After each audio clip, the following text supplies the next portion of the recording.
Greetings to all of you. I'm Pastor Timothy Muse, lead pastor here at St. Paul's Lutheran Church in Alliance, Ohio. And it's a joy to be with you today as we enter into the 28th session on the book of Revelation. 28th session on the book of Revelation. If this is your first opportunity to be with us, I would encourage you to look back at some of the previous sessions. We are walking through the book of Revelation from the beginning to the end. The first session, I laid out a lot of background information around context and numerology and symbolism of apocalyptic literature. So I would certainly encourage you to take a look at that session if you have not had a chance to already. Or perhaps maybe this would be a good time to revert back to it again and check it out again to kind of get a fresher, a primer.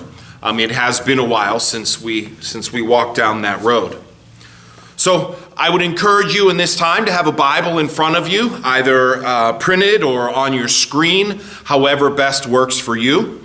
It doesn't matter what translation or paraphrase that you use. I work with the New Revised Standard Version of the Bible. I find that to be the most accurate translation to the original text. Not that I'm a linguist, but you can use whatever you wish. You can use whatever form or whatever paraphrase or writing that you have, the Message, the Living Bible, the King James Bible. Anytime you do a Bible study using different translations or paraphrases does help to open up. And bring different wordage, different language into the text, into the dialogue, and that can be helpful. It can be helpful to see things from a different purview, a different perspective. But I certainly would encourage you to have a Bible in front of you. One of the things about Bible study is that we walk through the Bible and we look at all the words. Now we don't necessarily go word for word, but we read all the words, and the importance of that is realizing that sometimes what we think we know about the Bible and what the Bible says are two different things. And so when we actually study the text, then we get an actual grasp of what the Bible is saying versus what has fallen into cultural lingo or myth or what have you. I'll give you a perfect example of that. There's always the saying, God helps those who help themselves. Well, that is not biblical. Ben Franklin actually coined that phrase. So knowing what the Bible actually says is very helpful in being able to determine what the Bible says to our lives and how we interpret and how we walk through the Bible. So we're in the book of Revelation now. Revelation is the last book of the New Testament, the last book of the Bible. So it will be at the far end, the far right-hand side of your Bible. If you have a concordance or maps or what have you, a glossary, it'll be before that. But it'll be the last book of the Bible. We are in the 14th chapter. So every book of the Bible is divided up by chapter and verse. So we're in Revelation chapter 14. Last week we began chapter 14. Last session we started looking at chapter 14 and the Lamb standing on Mount Zion and the 144,000. We saw those who were marked with the mark of the Lamb versus the mark of Rome, which we talked about before in chapter 13. All of these things are important because they're going to play out. They're going to come to fruition in the next section. So the next section, the rest of the chapter, is all about the angels of judgment. Now there are 7 angels that come out. And again, 7 being the number of completeness. And we've seen this pattern show itself in previous texts, in previous chapters. The 7 seals on the scroll, the 7 trumpets, the 7 bowls. So this is very typical of apocalyptic literature. Now, does all apocalyptic literature have 7 in it? No. That is a divine number. We see 7 as the number of completeness as it is presented in the book of Revelation. However, as we hold on to all of this, we understand how things work. So that's where we're at. That's what we're dealing with here. So we're going to enter now into verse 14. We're going to start with chapter 14. We're going to start with verse 6. Chapter 14, book of Revelation, verse 6. Then I saw another angel flying in mid-heaven with an eternal gospel to proclaim to those who live on the earth, to every nation and tribe and language and people. He said in a loud voice, "Fear God and give him glory, for the hour of his judgment is come, and worship him who made heaven and earth, the sea, and the springs of water." All right, so let's break down a few things here a little bit. First, let's talk about angels. I just want to briefly go back and make sure we're clear about angels. Again, this is where Greek and mythology has intermixed with the Bible. Angels are created beings, created by God. Angels are created beings, created by God to be messengers, to be servants, to be protectors, to be warriors. We see throughout the Old Testament and in the New Testament, we see these beings, Gabriel, Daniel, Michael, they're messengers. So when God needs to speak to humans, now keep in mind, once Adam and Eve ate of the tree of the knowledge of good and evil and sinned and were broken, so the intimate relationship with God was fractured. We see in the Garden of Eden that God walked with Adam and Eve. Well, that changed because nothing sinful can come into the presence of God. Ergo, there is a separation between God and humans. That separation can only be bridged by ones who can be in both the presence of God and the presence of humans. That'd be an angel. An angel is a created being, created by God. We see in the Old Testament and the New Testament where angels bow down to. They are servants of God. Their primary role is to be messengers, to take what God has spoken and bring it to humans. They're perfect in that they're sinless, so they can be in the presence of God. But yet they are also below the divine so that they can be in the presence of humans. So that is the role, that's the primary role of an angel. Primary role of an angel is to be a messenger, is to speak to directly from God to people. We see that with Zechariah when he is told that his wife Elizabeth is going to have a baby, John the Baptist. We see it with Mary. We see it with Joseph. All of the Christ story, all of the Jesus event, there's a lot of messenger, angels coming, speaking from God to humans. That's their role. They're also warriors.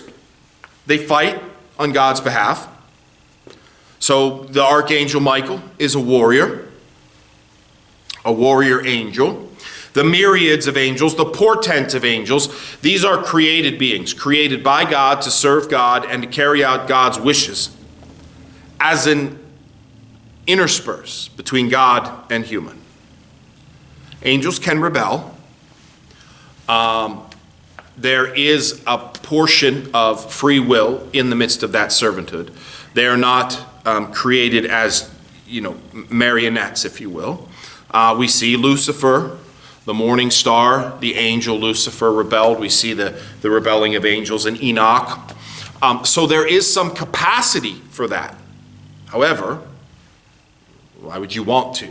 I guess there are angels that would want to rebel, and they do. So that's the angel. The angel is the messenger. The angel is the one, again, and here's the thing. If one were to be able to look upon God, one would die. One would die. Moses, when Moses sees God, Moses doesn't get to look upon God. Moses gets to look on to see God pass by. Okay? There are other circumstances where God manifests in human form because that's how humans, and Abraham with the 3 visitors, that's how humans can interact with God. But God in the pure divine form cannot interact with humans because humans would be annihilated. That's the gulf. That is why ultimately every human must go through the process of death and resurrection, imperfection to perfection. And for Christ to take on human form, the full divinity and the full humanity, that is where we can lay eyes on God in the human form, not in the divine form. So, the first angel flying in mid-heaven, okay? So visible, mid-heaven, if we think about, so we think about the three-tiered reality, heaven above, hell below, earth in the middle, humans in the middle. Mid-heaven would be amongst the clouds. What we can see, because we can't see heaven, but we can see mid-heaven, which would be the upper part of the sky. Again, keep in mind that a lot of the lingo that we use, a lot of the understanding we use around how the world is created, how the world is crafted, that stuff didn't come about for another 1,500 years. At the time of John of Patmos, the earth was flat, and there was and was the center of the universe. That was the astrological understanding at the time. So mid-heaven would be up in the clouds, above, again, and we have Superman and we have Captain Marvel and Iron Man and all these different characters. So we can envision human flight.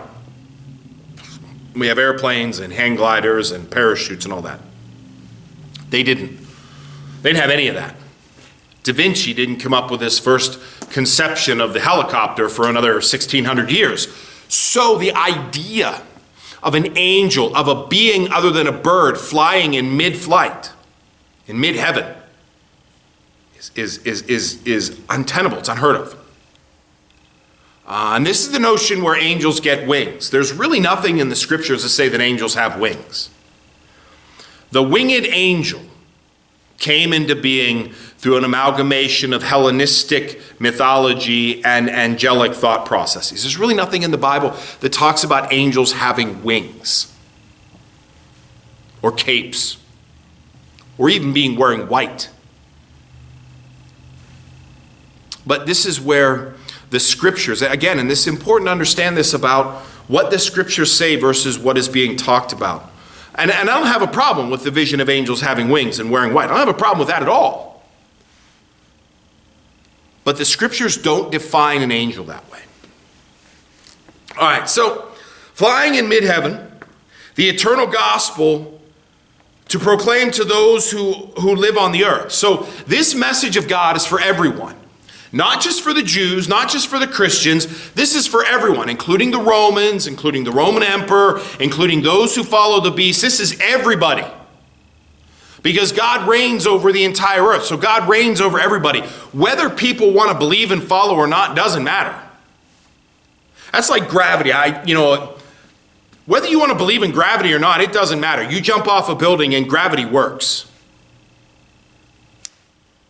Well, so God is God, and God is going to proclaim this gospel to everybody. Whether people believe in it or not, that's up to them. But this message is for everyone. Everyone. To every nation and tribe and language and people.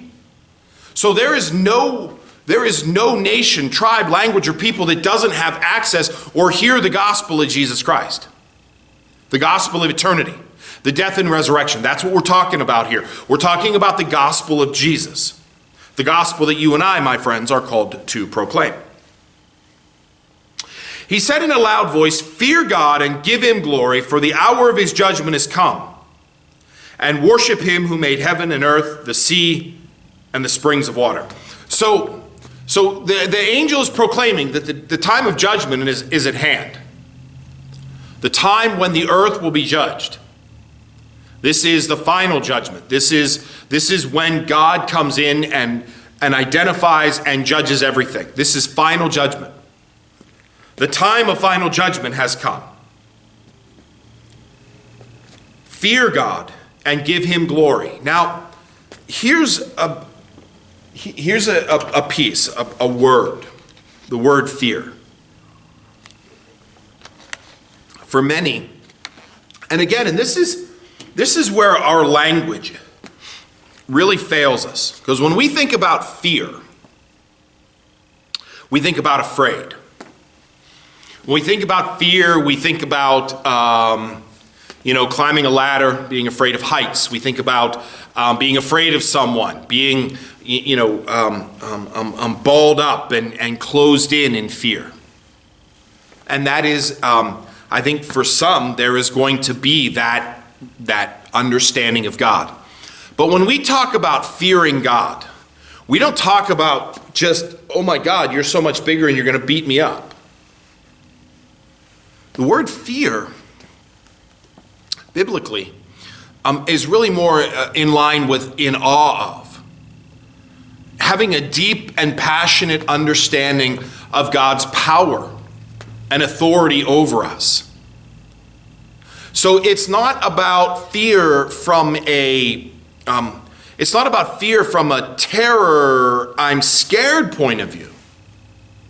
It's about fear from an awe, authority, understanding that you could squash me like a bug if you so desired, and I respect that. And because I respect that, because I have that fear, that awe, I'm going to do everything I can in order to live and give glory and praise to this one. Not because I'm afraid that God is going to squash me like a bug. If I was afraid of that, then I would live. But that I have an understanding, a respect, an awe of that power. Be in awe. So really, quite frankly, in a lot of ways it could read, he said in a loud voice, be in awe and give him glory, for the hour of his judgment has come. We don't give glory to someone that we're terrified of, but we give glory to someone that we're in awe of. We give glory to someone that we are bowing down to and realizing and respecting the power of. So it really should, in a lot of ways, read, be in awe and give him glory, for the hour of his judgment has come.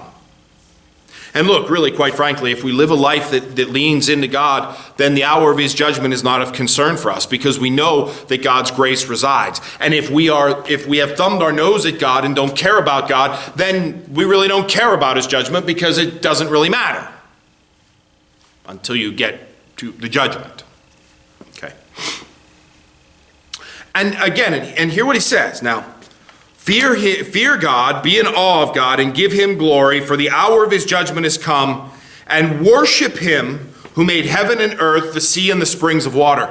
Now, anybody who studies the Old Testament, anybody who has any inkling of the Old Testament, is going to snap back to Genesis 1 for the beginning. In the beginning, when the earth was formless and void, God said, let there be light, and there was light. And God made two lights, the one to rule the day and the one to rule the night. And God made the earth and the heavens, and God called forth water from the earth. So this is, again, a bookend. We're going all the way back to the beginning of Genesis. We're giving awe and praise and worship and glory to the one who started everything and is now coming to fruition with it. Our God who started is our God who finishes, because there's nobody stronger. There's no God that's going to defeat our God. Did you ever play the game King of the Mountain when you were kids? We used to have this big cinder, in the township we grew up in. They'd put a lot of cinder down on the roads in the wintertime.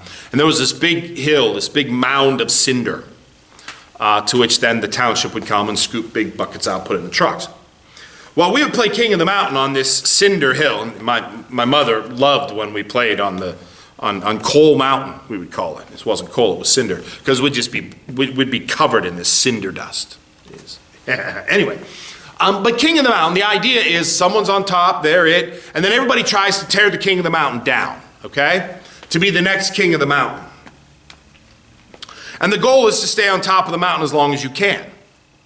Well, you lose because someone stronger than you or someone smarter than you comes along and gets you off the top of the mountain and takes your place. Well, that's the thing. Anybody who's in power, anything's in power at the top, someone is always going to try to tear them down and take their place. Well, that's what the devil wants to do with God. But what we see here, what is being proclaimed here, is that God has been the king of the mountain since the beginning. Nothing has stopped God from being the king of the mountain. Nothing has stopped God from being God. There is no God bigger than God. Okay? There is no God bigger than the maker of heaven and earth. So that maker of heaven and earth has sat on the throne of authority from the beginning up to now. It doesn't matter how many little gods have shown up. Rome, Greece, Babylon, There's another one in there that just went right. Assyria, that's the one. The Israelites, the Egyptians. It doesn't matter who has cropped up. Nobody has reached the realm of God. So in the final judgment, think about this. In the final judgment, you're actually answering to the one who's been at the top since the beginning and has been at the top all throughout history. Not only human history, but our history. God is not defeated from the throne. So this is a God who's got all of the vision of human history. So this is the one who deserves to be the one in judgment. Then another angel, this is verse 8, then another angel, a second, followed, saying, Fallen, fallen is Babylon the Great. She has made all nations drink of the wine of the wrath of her fornication.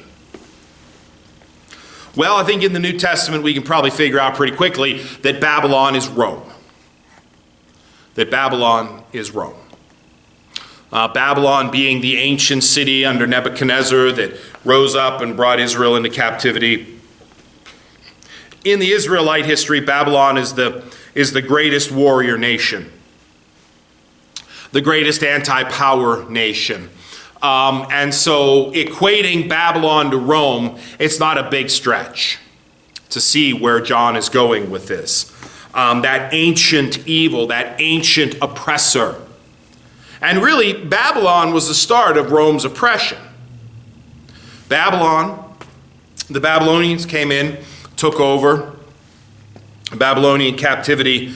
After the Babylonian captivity, then the Assyrians come in and beat the Babylonians and released the Jews under Assyrian rule. And then the Greeks came in and beat the Assyrians and ruled over the Jews, the Israelites. And then the Romans came in and beat up the Greeks and took over rule. So really, Rome is an extension of Babylon. And here is John writing in the midst of time. Now let's think about, just for a moment, just a little glimpse of history. Rome would be at its peak of power around here. The temple in Jerusalem's been destroyed not but 20 or 30 years before. The Israelites have been scattered out throughout the entire region. Jerusalem has been sacked. By all accounts, it looks like Rome is not only the greatest force on the face of the earth, but the greatest force in the universe, even above God. The Israelites would have been struggling to hold on to that faith and that trust that God is going to be victorious. So then this proclamation comes that Rome has fallen. Babylon has fallen. She has made all nations drink the wine of the wrath of her fornication. Again, and this goes back to the understanding of how Rome ruled. Rome would come in and conquer, and then it would take over the cultural understanding. It would leave local rulers in place because that's how it kept peace. But its ethos, understanding, and overall cultural identity would take over any of the regions or towns. I mean, think about this for a minute. Think about this for a minute. Rome is ruling over Jerusalem when Jesus is alive. And though the Jews have cultural autonomy, if you will, authority, if you will, over their people, the Jewish leaders know how to work the Roman power. So much so that they actually convince Pilate, who really doesn't want to execute Jesus. So the Roman power is highly entrenched in the Jewish culture during the time of Jesus. Rome is an ever-present force, really in the background for most of the gospel until the crucifixion. So she has made all nations to drink the wine of the wrath of her fornication. It wasn't enough for the Romans to come in and take over, but the Romans forced their identity on the people. So they forced idolatry. They forced people to worship their gods over allowing people to worship their own gods. So they forced idolatry. which, that's not a good thing. Not a good thing at all. Then another angel, this is verse 9 now, then another angel, a third, following them, cried with a loud voice, "Those who worship the beast and its image, and receive a mark on their forehead or their hands, they will also drink the wine of God's wrath, poured unmixed into the cup of his anger. And they will be tormented with fire and sulfur in the presence of the holy angels and in the presence of the Lamb. And the smoke of their torment goes up forever and ever. There is no rest day or night for those who worship the beast and its image, for anyone who receives the mark of its name." Okay, so the third angel proclaims this final judgment. This final judgment. Those who worship the beast and its image. The beast, who's the beast? The Roman emperor. And the image, the statues of the Roman Empire. Okay? Those who worship the beast.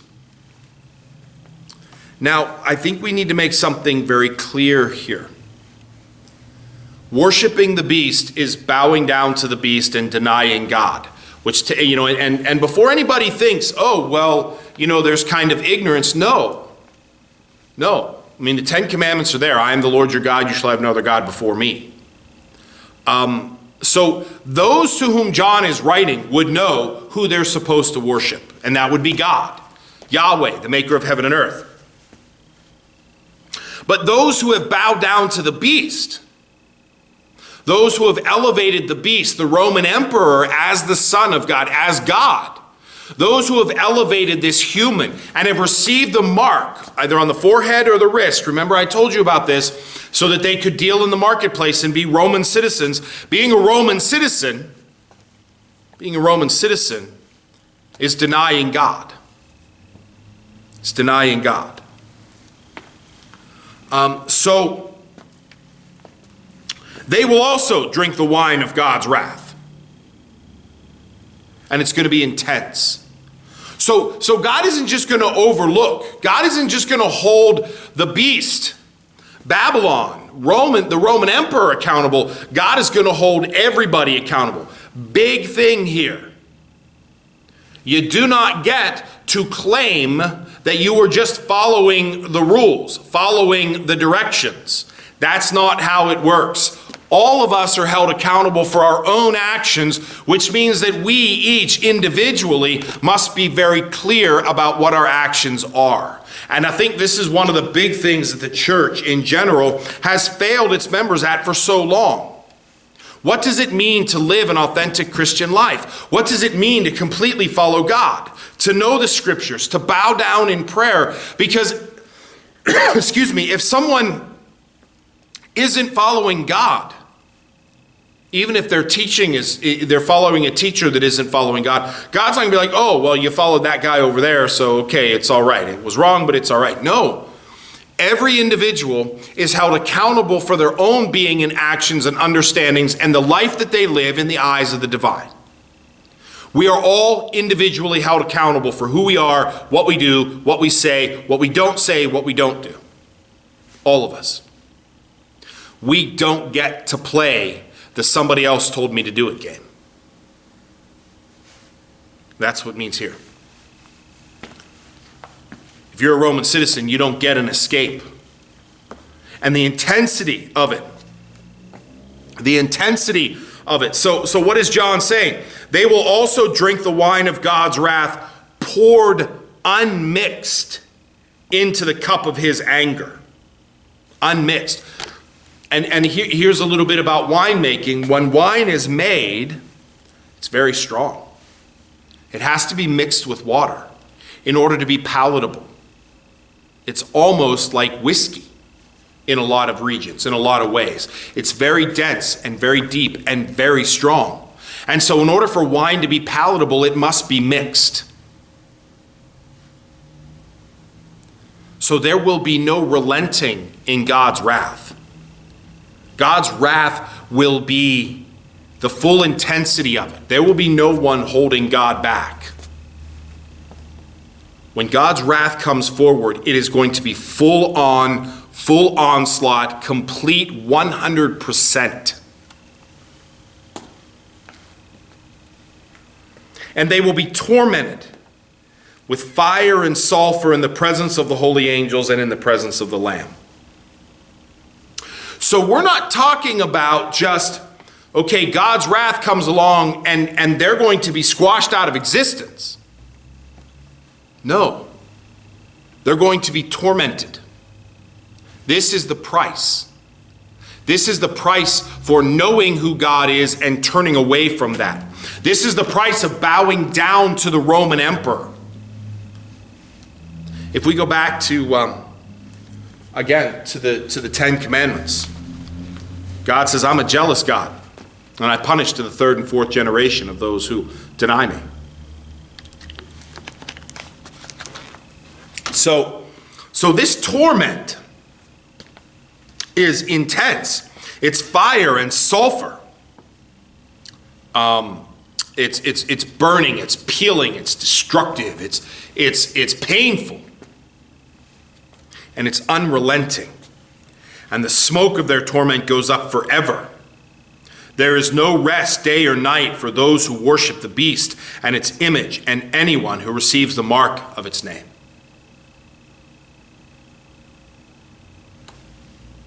So, John is making it very clear, this angel is making it very clear that the punishment, the torment of turning from God, the torment of following the beast isn't just getting kicked out.